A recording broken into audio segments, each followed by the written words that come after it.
안녕하세요. 어느덧 3월, 중국은 현재 양회 기간입니다. 세계의 이목은 다시금 베이징에 집중됐습니다. 중국은 현재 세계 경제의 중요한 공헌자라고 하는데요. 중국의 양회는 세계 각국 경제의 운명과도 긴밀하게 연결돼 있다고 말할 수 있습니다.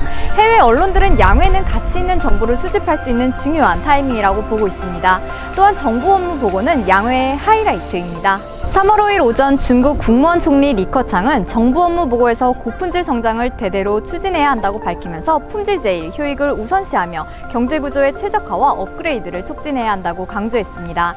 이는 중국과 해외 언론들의 많은 관심을 받았습니다. 오늘 저와 함께 양회 취재의 한국 기자들을 만나 중국 경제 고품질 성장에 대한 생각을 들어보겠습니다.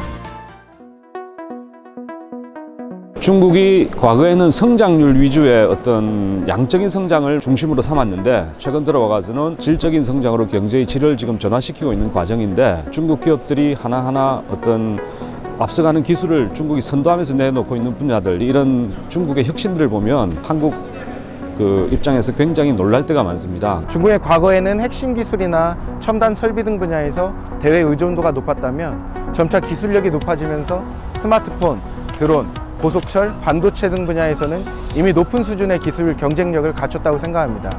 특히 우주 항공 분야나 차세대 IT 기술은 선진국 수준의 기술력을 확보했다고 생각합니다. 경제가 발전하고 주민들의 소득 수준이 높아지고 삶의 질이 개선이 되면 깨끗한 환경에 대한 요구가 커질 수밖에 없거든요. 중국 당국에서도 그 부분을 충분히 인지하고 있는 것 같고, 그동안의 고도성장 기조를 버리고 질적 성장으로 전환을 해서 인민들의 삶을 더 개선시키는 방향으로 경제정책 기조를 바꾼 거는 적절한 판단이라고 생각합니다. 지난해 중국의 실제 경제 성장률이 목표치를 훨씬 뛰어넘는 6.9%를 기록을 했는데, 올해 정부 업무 보고에서 경제 성장률 목표를 지난해와 같은 6.5% 정도로 제시한 것은 중국의 질적 성장 의지를 잘 보여준다고 생각합니다.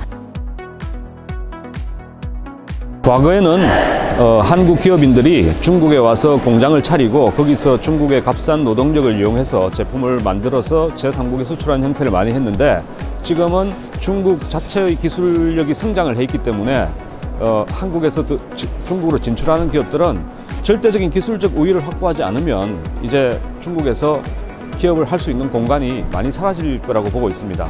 중국 경제의 질적 성장이라는 것은 기존의 제조업 기반에서 수출 중심의 경제가 아니라 내수 중심의 소비 경제로 바꾸겠다는 얘기이기도 하거든요. 그동안 한국 기업들이 중국에서 제조업 원부자재를 수출하면서 돈을 많이 벌었는데, 이제 그런 전략을 버리고 중국의 이 경제 체질 개선 노력에 발맞춰서 새로운 중국 전략, 경영 전략, 마케팅 전략, 이런 것들이 필요한 시점이라고 생각합니다.